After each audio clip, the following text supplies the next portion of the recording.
just on the verge of taking the conversation to another realm, all right? And to welcome very specially our panelists for this segment. Let me thank very specially the former Commissioner, Arts, Culture and Tourism, Oil and Gas, Minister of Oil and Gas, Minister of Transport as well, former Special Advisor on Media, former Special Advisor Arts and Culture, a publisher, famous publisher, I must say, was a journalist, always a journalist, but is joined the leagues of veteran journalists. I'd like to thank very especially Comrade Obosa Omojo for joining this program. Thank you.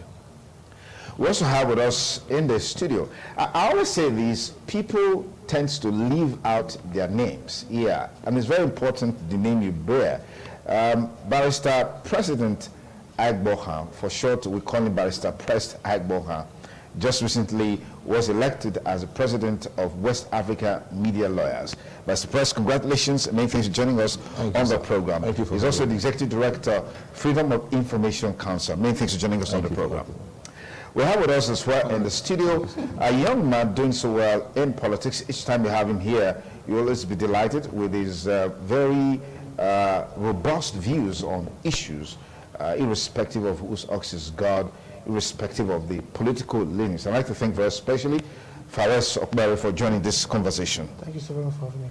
Okay, let's look at the impact of social media on our social, political, and economic development. I'd like to start off with Comrade Obosa Omojo. You've seen both sides of the world, being a publisher and a veteran journalist. Somehow, it looks like the social media, which of course they call the new media, has taken over the media space. In Nigeria, what do you think is responsible for this seeming geometric progression in the momentum of social media or the new media? Let me greet everyone at home. Good morning, Edo State people. Good morning, Nigerians. I want to start on the premise that it is not true that the social media or the online platform, as we say, has taken over or is about to take over the traditional media. We call it the traditional media as the print media. The reasons are far-fetched. The newspaper is the vehicle through which news are transmitted. The news in the physical newspaper are mostly verifiable. They are more reliable than what you see online. So I don't have that fear, and I've never had it, that a day will come that the hard copy, the traditional media will become more viable or to be like stampeded out of our business. Not business now, from our shelves of information. Okay. Most of the information we gather online, and the failure of those information, the failure of the news item, the failure of the publicity, the failure of the products that are sold via online platforms, they've all add up to the failure of the Nigerian system. There's what we say, you garbage in, you garbage out. When Apple Macintosh first hit the street, which was the first desktop publishing system, 1986, everybody thought that the computer was going to wish away the graphic artist. And the first word came out there that if you garbage into the computer, the computer will give you the garbage that you have imputed into it. So I believe over time, yes, presently the print run of the traditional newspapers, they've gone down. Some of the newspaper houses are struggling to pay salary. But I think that the revolution will end soon. I'm very glad the way Trump was able to throw up that word, fake news. Before then, we were all living, consuming fake news from online platforms, from various platforms. And nobody had the courage until Trump came and stood his ground in the media, and that is the heaven. The America is the heaven of online platform. And the man fought his way through and started dismissing, and the whole world started picking that word entered the lexicon, fake news. And you see global leaders, started using that word, fake news. And over time, the online platform are going to suffer what I call credibility crisis. That people will be able to look at newspapers that are published online, magazines that are published online, with a second, view to say no. But at the end of the day, we have to look at what may be the impact of the failure of news as it is on the Nigeria economy. Okay. And if care is not taken, and if we don't put things in place to ensure that we are able to moderate our activity, because I operate online as well. Our activity in such a way that we are accountable. We are accountable for what we put out there. We may, the Nigerian states may suffer drastic. All right, Mr. Press Sidebar, what are your thoughts? Okay, what are your thoughts along the lines of the key points that Comrade Orobo has raised in terms of where we were, where we are, and where we're going with social media as alternative? I'd like to start with the fact that the business of the print media, the traditional media, has gone down completely, and it's not likely to go to resurrect in the future. Print media, my Community Commissioner just cited fake news as one of the disincentives for new media. And it may be shocked to know that there are also fact-checking platforms where this social media can actually be confirmed. And these platforms are actually online, and yet not on the physical space. You can call it the fact check. And basically, the new media has brought so much inclusiveness and vibrant perspectives to the old media space. In those days where you write article in Benin, you must pass through the checkpoints of Southwest gatekeepers, that in the name of editors, before the news can find expression. While in the other part of the country, we're busy grooming people to become teachers and headmasters. The Southwest were grooming the English teachers to become editors. And obviously they took the news space. And that was one of the research and implementation of their Awolowo policy. And that took him very far. And now they rise. Even in the north, you can hear some voices. In the south, you can hear some voices. In the west, you can hear some voices, almost at the same pace. You get it now. So the new media has come to stay. And in interjecting policy, just within 5 days now, the Ruga policy was on, and the lands have already been mapped out. With social media, Professor Chidi Odikalu in his social media, analyzing the Ruga policy, drew the attention of viewers to a policy, National Agricultural Policy of 2017, that was done by the same government, which was opposite of what they were propagating with the Ruga policy. And he snapped the pages of those who underlined it. Within 6 hours, the policy was revoked. Because he tried to tell you that you have a paper somewhere and you have a policy somewhere. Why not reconcile it? Let's be on the same page. So this was done through social media. Imagine you want to bring that kind of a perspective to the mainstream media. You have to pass through these gatekeepers. You have to convince them. Do you not have to write your article and attach the policy to it? How do you get around it? So the truth is, social media is not just the future, it is the present. It's not likely going to die because we are past that stage of where you don't get inclusive perspective. Don't also forget, even in elections, politicians use social media to raise funds. Good fund me. Are you getting it now? With the still media, you go to them that you want to contest an election. It's an advert. Even the interview is an advert. So there's so much you can get with the new media that can never be with the old-time mainstream media. So it has come to stay. What the mainstream media even rely on social media to get their news out. If you don't rely on it, you'll be outdated. So basically, it even reduces the cost because you don't have to go to the field again. You now wait for them to bring the news, you cross-check the fact, and you publish. It reduces costs. So it has even. So you say this has come to stay. It has come to stay. All I want to say, it is saving the mainstream media. Okay. It's surviving them. Because if not for that, they are already out. Okay, I'll be back to you. I know Comrade feels differently about it, but let me come to Fares.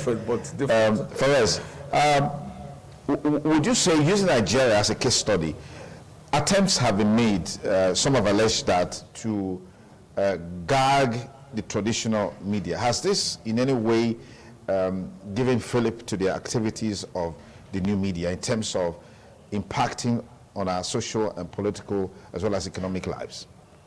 Well, let me start by saying that social media has made everybody now a kind of like a journalist, if you put it like that, because everybody can report their own stories, can tell their own stories, and they have their own control of what is around them. Let me give you some examples.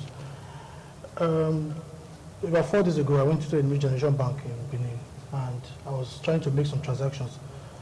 So I went, because my card was blocked, so I went to the counter, and I was talking to the 2 ladies on the counter, and they were so nonchalant. You know, some of them, 2 of them were on their phones. One of them was talking about clothes that she bought, and they were so unprofessional while a customer was sitting in front of them. So what I did, I took my phone, I went to the bank's Twitter page, I tweeted them, they replied immediately. They requested my number, and they called me immediately, and those 2 ladies were in serious problems. Now, that's social media. I'm not sure 20 years ago you could do that. Secondly, there was a time I did a video of a particular school in Benin, Holy Rosa Primary School, where the rain was falling and kids were inside the rain and all of that.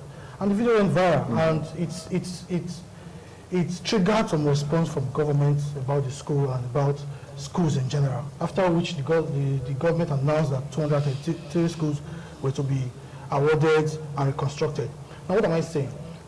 I'm not a trained journalist. I studied political science. But we all have, through social media, been able to tell our own stories, draw attention to the things that happen in our society. Now, let's take Donald Trump, for example. I did a tweet sometime on Donald Trump's page, and he responded. So how can a guy who is sitting in his mobile phone in Nigeria tweet and correspond, interact with the strongest man in the world, so to speak? So that's the power of social media. So people still don't understand that the new age of social media have come to stay. It has revolutionized media. It's not against mainstream media. It's not working against mainstream media, because if you look at the mainstream media, they all still use social media. Each time I travel to the country, I go online, I watch ITV. Is that not social media? I go to ITV radio on Facebook, and I listen to the radio. So that's the social media. So you see, it's working together. But the thing is that social media has come with a revolution. It didn't just come, it came with a revolution. Let's look at what happened in Egypt, Tunisia, and the Arab Spring generally. It was the power of social media. That was where social media announced itself. So people could gather themselves because somebody made a post on Facebook and condemned the actions of government, and people could gather themselves, and then there was a force that could topple the government, not just the government of the country, but the government in almost an entire region. So so social media have come to stay. And in Nigeria, we could see in the last few weeks the whole trends of what was going on in social media. We saw the issue of the senator from Adamawa State. We saw the issue of the Koza pastor. We saw the issue of the Ruga settlement issues. These are issues that are being driven by social media, and it has struck response from people, because now people are afraid of the reactions of people on social media. So social media has come to stay in Nigeria, and it is doing a very good job for us. Okay, Comrade, I want to get your view on this. Yes. Let me therefore sum up what I said before. I put it in a context. Yes. What my barrister articulated. First, I did not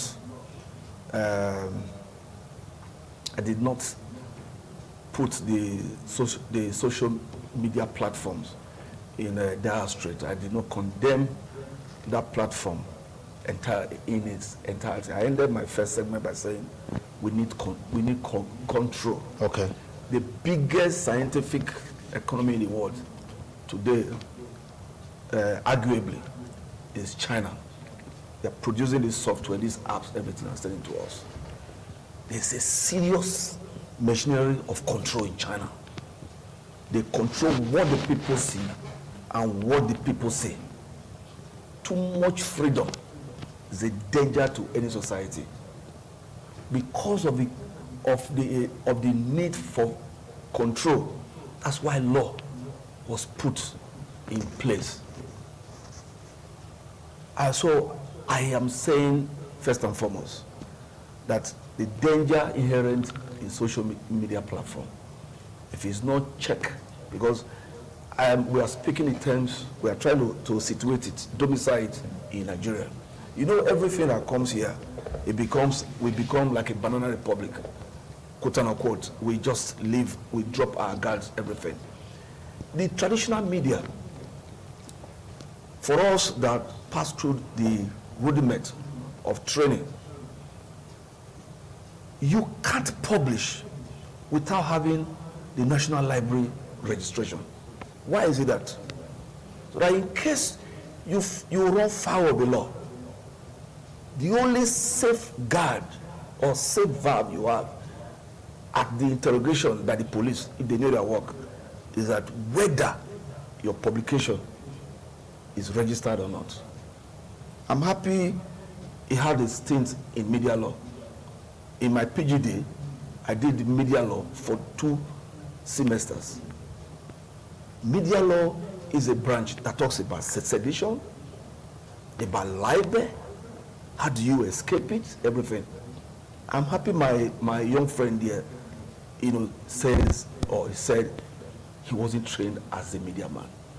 The social media platform gives the liberty to everybody to jump in there. That, for me, I think the social media has corrupted the vehicle of politics through the sensationalization of what we call permanent campaign. What do politicians do these days? They have one special advisor on media.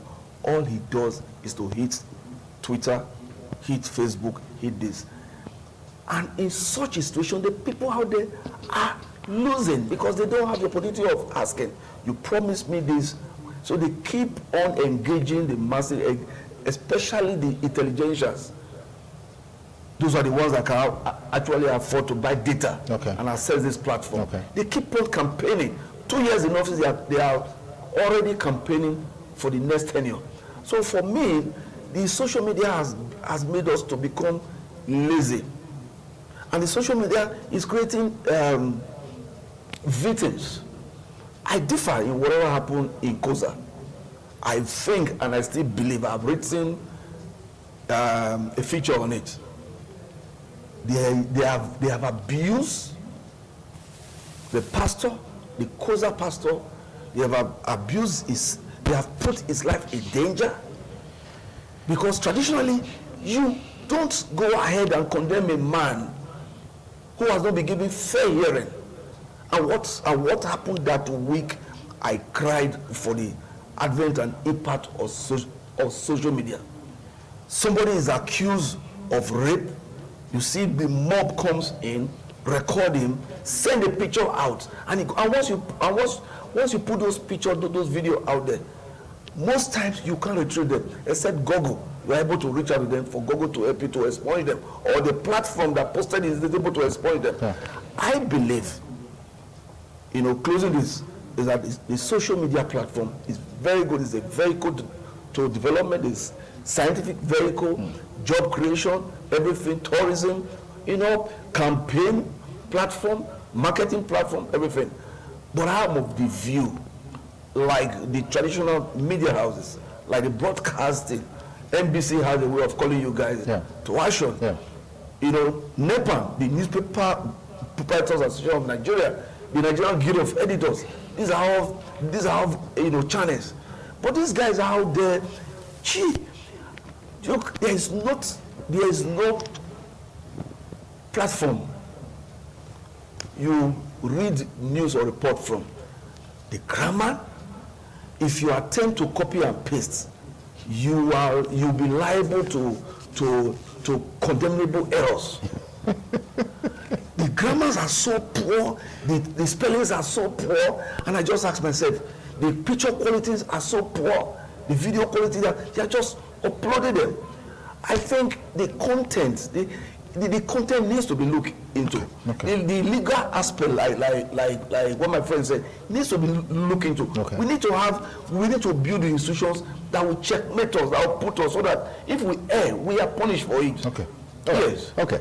Mr. Prest, is there any way the peculiarities of Nigeria has failed the popularity of social media use? Do you have any feeling in that direction? That is, popularity of social media is failing?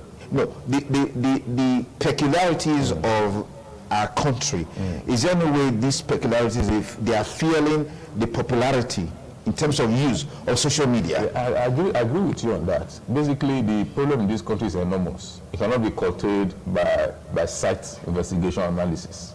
So you need to be offline. You need lessons to be elsewhere to do it. Not forget, generally, media, journalists are protected under Section 22 to release information and all that. That's journalists. Yeah, journalists, Section 22 of the Constitution. Now, the section needed restrict it to borderless, that those who have a physical space are protected, those who are not in the physical space are not protected.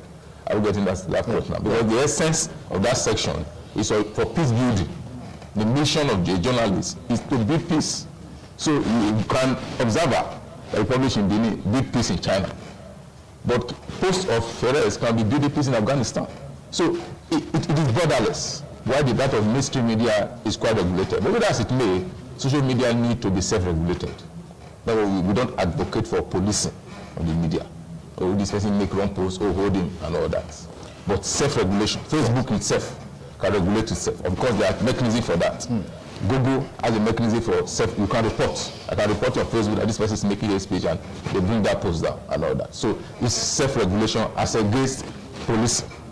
There's also an issue of libel. The fact that the person is on social media doesn't mean that they can say anything about you and you don't seek for redress. But in that kind of a libel, the what we now call libel tourism. Like if you insult me in UK, I can actually sue you here.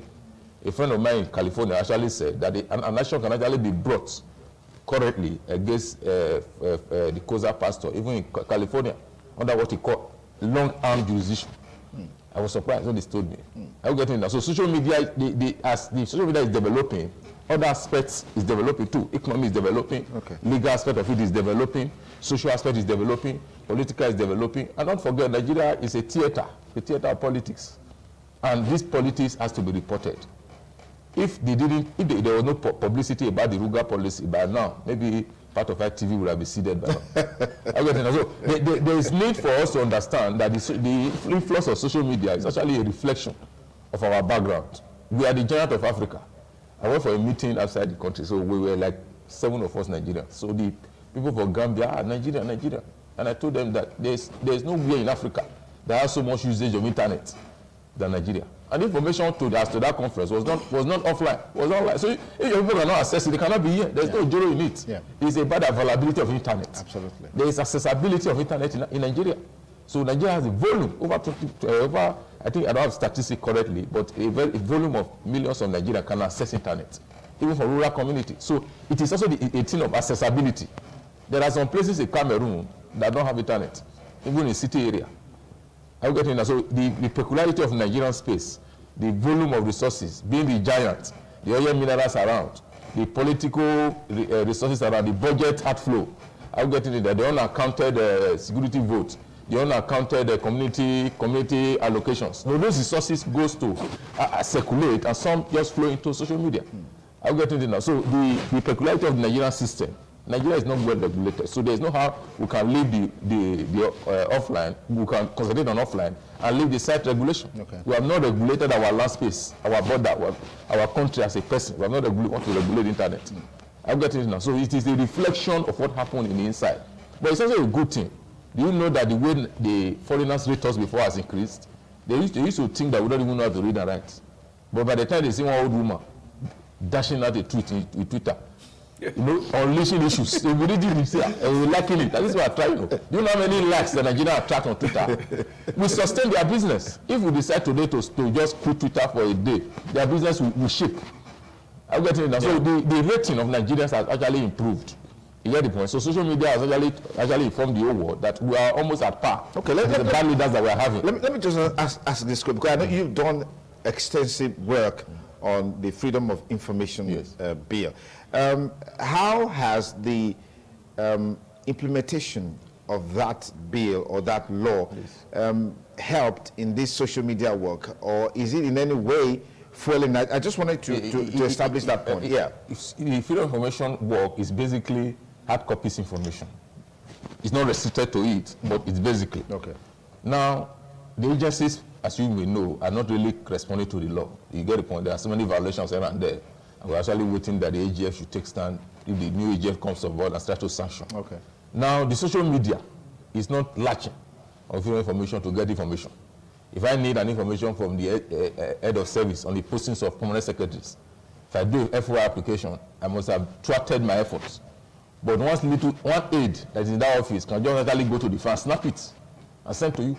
And then you publish? Yes, you get the point. So social media, freedom of information is actually lacking on social media to survive. Social media is not relying on the law to survive. You get the point? So the law is supposed, if it is a decent state, yes, we won't need social media to survive it. But now we rely on information from social media to actually use to reverse pyramid. To know how many persons that be appointed in the River State Judiciary, allow political appointees and all that, to get the list, to even get the location, to get who they are related to. You can't get that with FOI, but you can get that with people on ground to say, okay, this person is the daughter of this one, this one, this. So the FOIA is not really helping the flow of information in Nigeria. It is social media that is actually informing us, and we are getting this information from people on ground and on site. That's why when you hear people saying that information on social media are fake and all that, you just laugh. Those information are not really fake. Even if they are trying to be, they are manipulated, it's just slightly off the line. And you can actually put one or two together and know that at least something is coming and something is going. Okay, Faraz, the point here is that most of the misgivings towards social media has been the one Donald Trump, your friend, I mean, you guys communicate on Twitter, calls fake news. But we've also seen that sometimes this tagging is just to distract attention or to give a dog a bad name in order to hang it. Ultimately, the state trying to protect itself. What do you make of that as a challenge? Well, when Donald Trump says, when he coined the word fake news, he wasn't necessarily talking about social media. He was making references to the cable news network, CNN. You know, so I don't know where you get it that he uses social media. What Twitter. Happened to, that's social media. He uses Twitter a lot.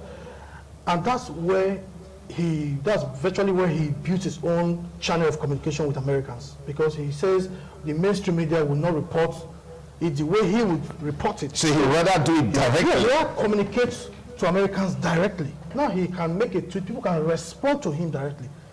You know, I responded to one of his tweets from Nigeria and he replied. That's it. So if I watch a video on CNN, for example, or on Fox News, where they're talking about the American president, I can only just watch. But now with social media, there's a post, you can respond to him. And that's a very big difference. Now, social media, let's not confuse it. It's not like social media is against the mainstream media. That's not, and when we say fake news, there's also fake news on the mainstream media. It's not like it's only social media that propagates fake news. What social media does is that it gives people an alternative channel to report themselves. Okay. Now let's take a practical example.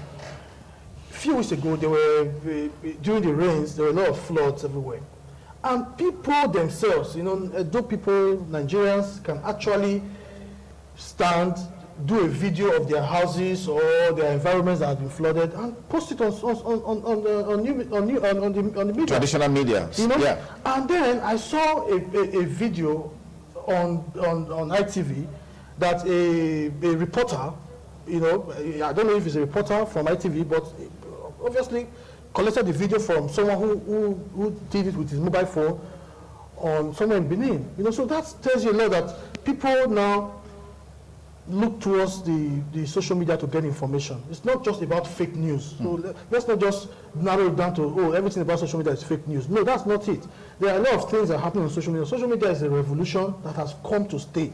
And it is working well. Even in Nigeria, if you look at some of the policies that the government were attempting to drive, the response from people on social media was not favorable. And then they back out. Let's take the issue, though they denied it, the issue of the 100 billion naira for Mieti Allah group and all that, and the Ruga settlement issue. They've come out to deny the Ruga settlement, but we've seen papers alluding to the fact that there's actually a plan for the Ruga settlement issue.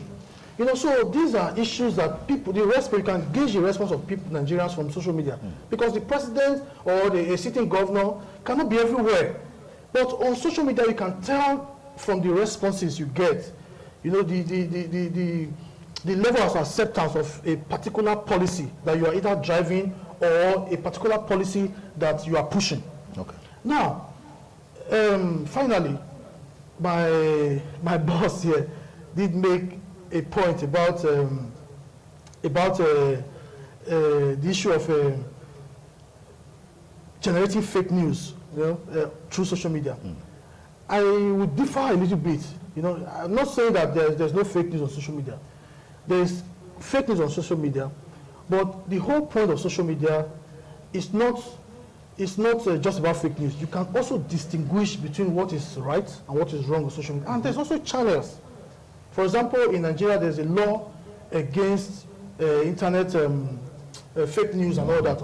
I don't know. Defamation. Yeah, you know, false information on the internet. There's a law, you know, and there are channels to also check what is posted on social media. If you notice that a wrong post is made on social media, you can report to Facebook and it will be taken down. Okay. Finally, if you look at the mainstream media, let's take CNN, for example, let's take channels, let's take ITV, for example. They also have in their programs, they have an avenue where people can report news by themselves from social media.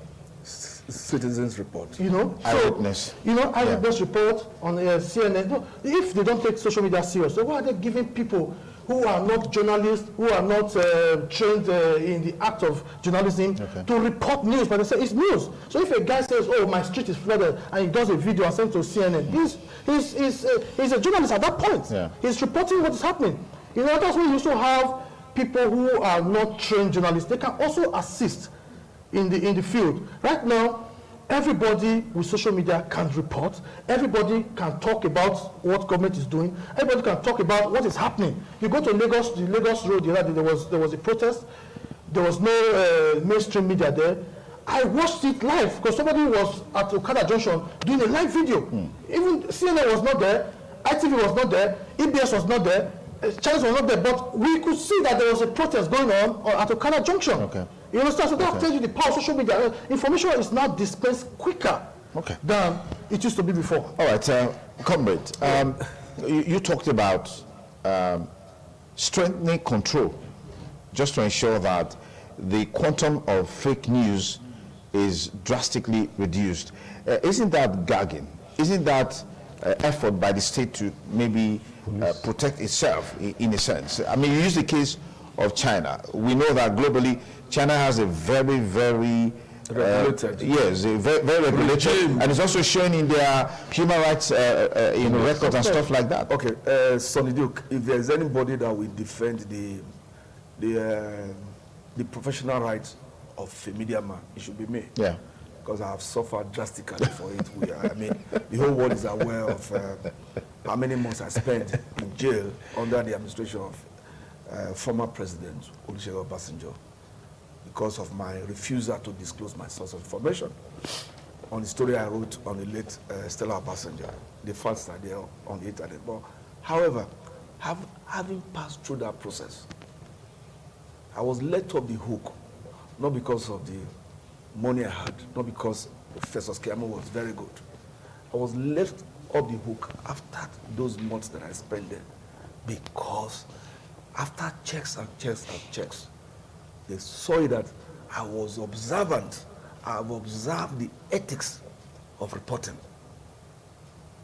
Fair hearing, which was what the session spoke about in Constitution. It's fair hearing. Freedom of information. No, freedom of speech. But there is, you know, what is free is not absolutely free. And when you go into journalism, when you do headlines, you start seeing that your conscience will tell you that this headline I'm casting will get me into trouble. When I wrote that headline on April 29, 2005, Greedy Stella, somebody told me I was going to be in trouble. So when they came with their long guns and fetched me from Lagos to Akure to Abuja, eventually I was thrown in there. I knew I deserved it. I was just careless with that headline because it didn't have a correlation with the body of the story. So that is that. So when some of us who ought to like be so aggressive and militant about let everything fly online, be to be the voice of caution, it flows from our experience. Yeah. And ever since I have learned very, very well. There are some words you use and whatever. But I have not written out the social media as we have put it here. Between 2005, when I did my master's in publishing in UI, and now, the social media, information on the social media has grown, overtaking what we used to call our primary source of research. The social media then used to be secondary source of our research, if you are a researcher. After you have your magazine, the primary one, the handy one, the notes you were given in the classroom, the textbooks and all that. You want to say go to the secondary research platform. Today, the social media has overtaken. Who keeps hard copy of books again? I love hard copies. I treasure hard copies. I buy books. I don't like online. Of course, data, light, and whatever. So, social media has done so well. But put on a scale, so say let's weight the negativity of social media, the harm that the social media has caused to our Nigerian nation. If we critically do a research on it, we'll find out that it outweighs those positive benefits. Okay. Why? For instance, during the Boko Haram saga, when it was at it, I saw videos where the director of the Ministry of the Defense Ministry, where the Army Command, we have to come out and say that video is not from Nigeria, it's from Chad. There was even one that came from the northern Cameroon, where some army were shooting, women and their kids. They led them to a field, and as the way they were shooting them, it went viral. And something told me, can't Nigerians just have sense? There are people that can see those videos first and foremost and just pass out. Because they are gory. They are gory. Yeah. And because I went to school, I went to good school, and the school passed through me. I could see the logo. That wasn't the Nigerian flag. And very high-ranking person, because they wanted to sensationalize their platform, they were reposting and rebroadcasting that video. And at the end of the day, and even right now, as I say, because we want to argue our point, some of the WhatsApp platforms, some of the WhatsApp platform, to Twitter's, Facebook, whatever, people bring pictures of what happened about 6-7 years ago. I said it just happened yesterday. You know why? It may not be intentional. When they post those pictures, they caption them. Yeah. Caption in the zone, we were taught in news. Yeah. That captions stand out as a news item. Absolutely. That's what we call the picture news, the photo news. Pictures text, but on the platform they just put everything together. They say happening now. It was done 5 years ago. And somebody will post it this morning and say happening now. Say don't pass through Lagos Road, the kidnappers are there or whatever. You miss your business if you have appointment, visa appointment, business appointment, whatever. Maybe with age, maybe with maturity, because if there's anybody that loves investigative journalism, I loved it. But with maturity and being to see it today, you can sell your property, you can get the hits as much as you you get your money, Google page and whatever, you get your advert. But we must begin to look at to say, what will this thing do? If it becomes endemic, in our society. That's my fear. I've not advocated to say over time the social media we have to wear off. No, rather, I was discussing with my friend, the MD of one of the national newspapers. We have having, with our traditional media men, we are sentimental to the traditional platforms. And we're just discussing this. I said, well, my dissertation in 2005 was the influence of the technology on the development of newspapers in Nigeria. Then I advocated that the social media, was going to give a knee blow to the traditional media. And my professor then, Andrew Kulagwa, I remember we argued this thing 3 times. He threw my papers at me, and I, went back. I heard my view. He said, well, and today, yeah. I was telling him, I said, but so I agreed to say, if they, of course, the mainstream media, they are just existing for pride. I am a traditional man. I have a social media platform, but hey, when you take the content evaluation of the traditional hard copy of magazine or newspaper, and you look at a website of a magazine. Sorry, I'm trying to restrict myself to the organized. I'm not bothered about what happened in Twitter or Instagram or whatever. No, I don't. I always look at, because again, I'm happy that already now we are being to organize ourselves. We have Association of Online Media Practitioner, whatever. Okay. Just the way they have NAPAN, organizing the hard copy. We are being to organize ourselves so that in such a way, we felt bad to say, no, we can't allow our tradition, our profession to be eroded by quacks and whatever. But again, there's a coinage of citizen reporting. Yeah. That's where my friends who are not trained as journalists, there is space for it, and that's where the freedom of speech comes in. Yeah. As long as you are able to know that if you cross over, if you cross the boundary, if you abuse your freedom, if you abuse your freedom, there is a repercussion you must. There's a consequence. That's the point I'm saying. So say the consequence must be defined in such a way that we will imbibe it to say we don't start destroying people. We don't start destroying people and just take picture of a woman that is taking a bath behind the back door. You take it up.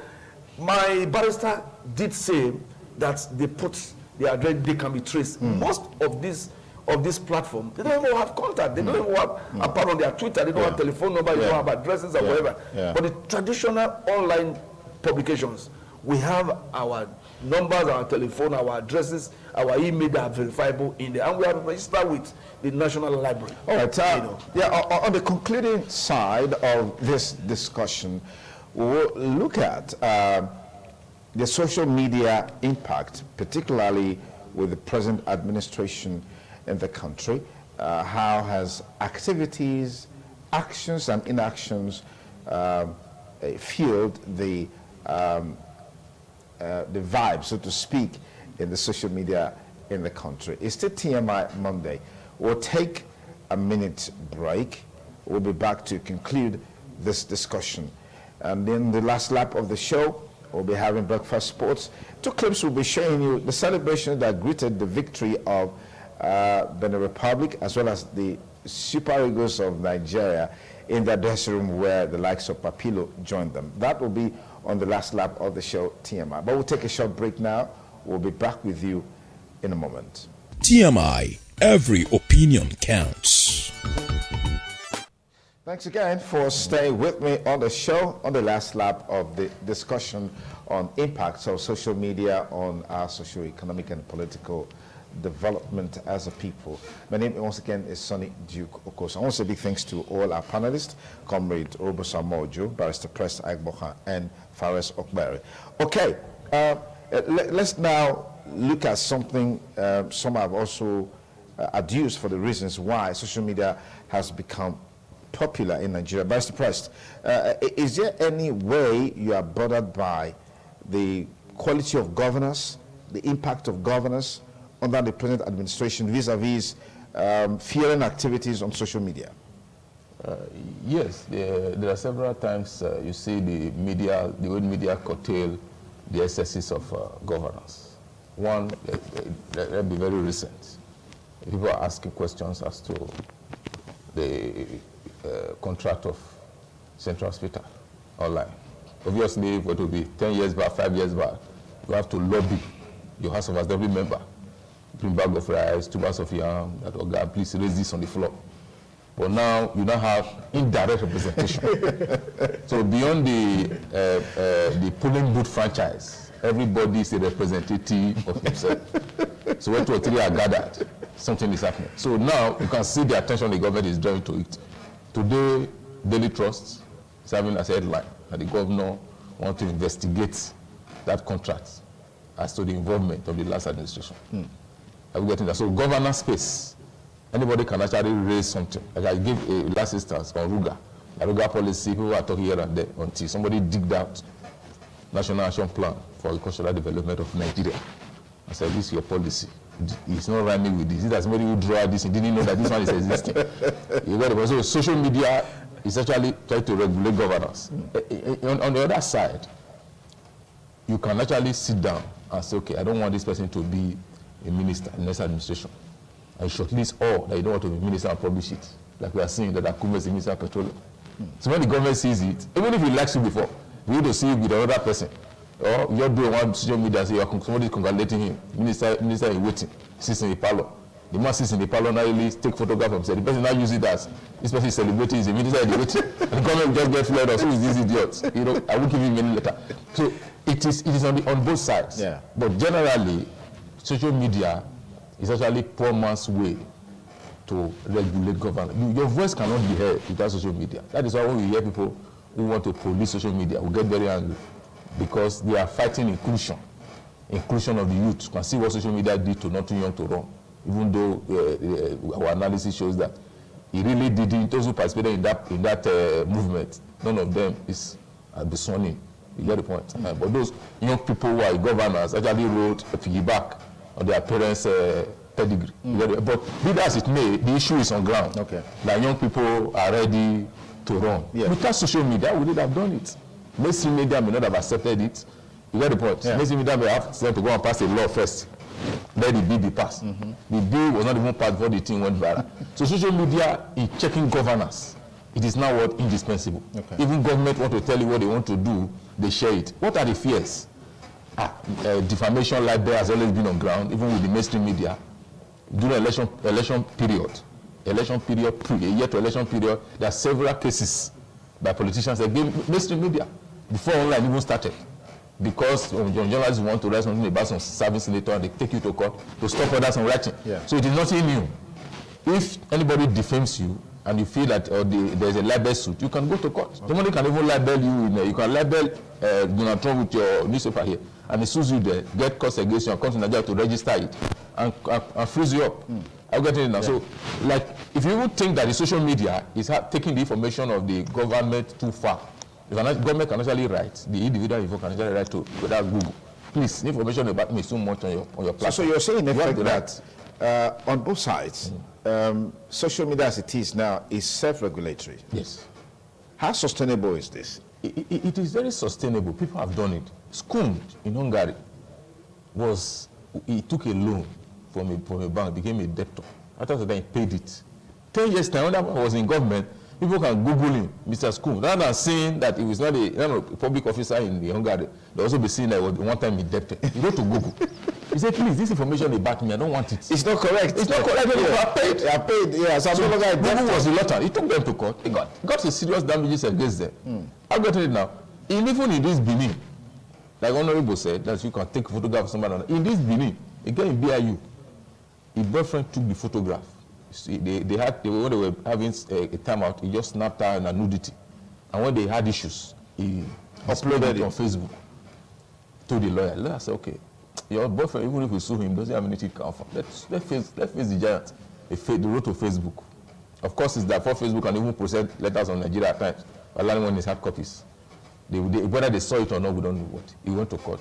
It was giving close to $100,000 to compensate that victim. So even if they don't regulate themselves, you have compensation.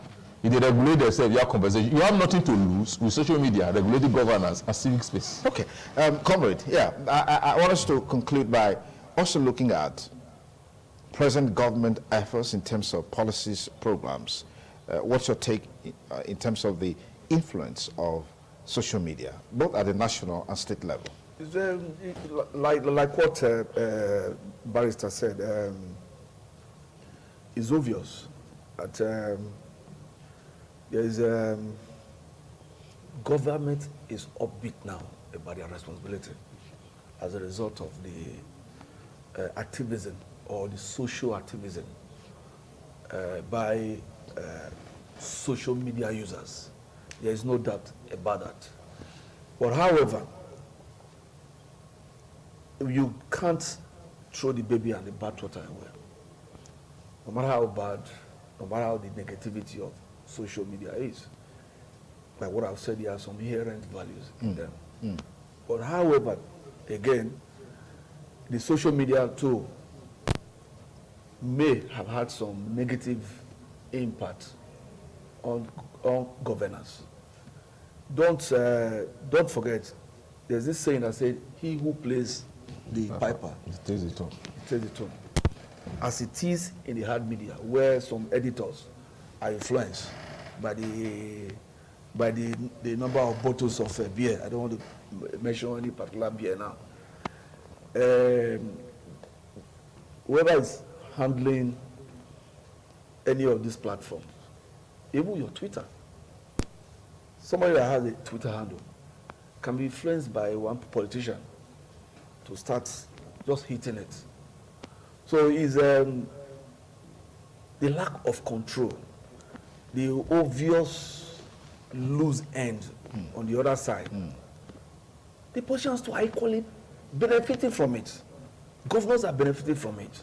That's why they have special advisor on new media. So if you think because you are not in government, you are trying to make a governor to see where there is flood in Benin City, where there is flood in Warri and whatever. The president is not sleeping. The governors are not sleeping. The senators are not sleeping. The House of Rep members are not sleeping. Some intelligent House of Assembly members too are not sleeping. They engage media people. They engage social media activists to be their gatekeeper. And the ones that are keeping their gate very well, they equally create what we call the noise in the information channel. Yeah. You know, you have the information, the sender, the channel, and the receiver. Then you have a noise there before the receiver comes. So between the sender and between the channel and the receiver, the social media handle, the Twitter handle, man, and whatever, they fill that gap. What they do is that they filter what you even get. So there you have feedback, and that's why you have the feedback mechanism. Yeah. It's an ecosystem of information. So it goes back. I give you, you take it, you bring it back. It goes around. So depending on who is stronger, who has, don't forget, this thing is about resources. Okay. You know, the internet is a marketplace where we all go and buy. Yeah. If you have your data, if you can pay for your Facebook adverts, Instagram, and these things are not getting cheaper. Absolutely. So for me, it's a 50-50. Okay. It's a class struggle between the governed and the government. So with control, we'll be able to professionalize the. All right, let me take a final word from you on that in terms of policy initiative, governance programs, both at the state and federal level. How have they felt the use of social media?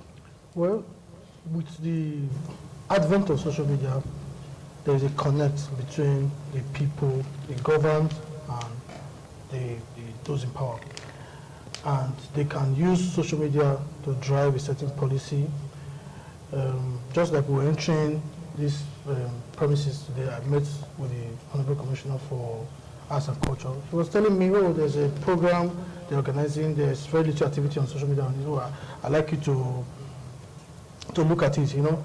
So government can drive policies via social media.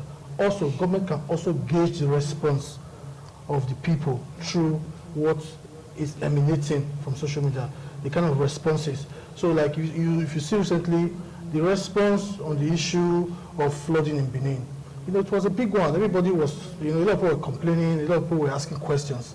A lot of people were asking questions as to what happened to monies allocated for contracts, for flood control and all that. So people are beginning to talk. And government, the duty of a responsible government is to listen to what people are saying. Okay. So get their responses and act on it. Not just listen, but also act on it. Yeah. Okay. And right now we have a system where government can actually look at what people are saying and say, okay, people are complaining because there was a video they posted in Ubamiba Road where they complained that a particular person built a house on a water channel. And 2 days later, I was driving past and I saw the workers from the Ministry of Infrastructure removing the property from them. So which means government can also look at what people are saying through social media and also act on it. Absolutely. And also, everybody now has a voice. So it's also good that people also use this voice in the right way. It's not just about posting on social media, but it's also posting the accurate information that will strike change. Yeah. Not information just to destroy someone because you know that when I post this thing, it will do damage to the person, or I'm able to present this person in bad light to the public. Yeah. And it's also we need to use social media in the right way so that it can provoke real change that will start to impact on our life and infrastructure. Thank you. Thank you, sir. Thank you very much. What a beautiful way to conclude this discussion. Let me appreciate our panelist, Barrister President Agboha, who is the President, West African Association of Media Lawyers. Thank you so much for coming. Thank you. Comrade Obosa Omorijo is the publisher, Midwest Herald Online. Thank you so much for coming. Thank you. And Faraz Okberi, thank you so much for coming. Well, there's no saying the fact that social media has come to stay, but our advice is that use it as an agent of change in the society to make it a better place for us all to live in. I know that some time ago there was something about if you report a story as a news item, always ask yourself, this news item that I'm projecting, to what extent is it going to affect the society positively? What meaningful impact, what change is it going to bring to the society? That should be the focus in terms of our use of social media. I want to say big thanks to you for staying with us.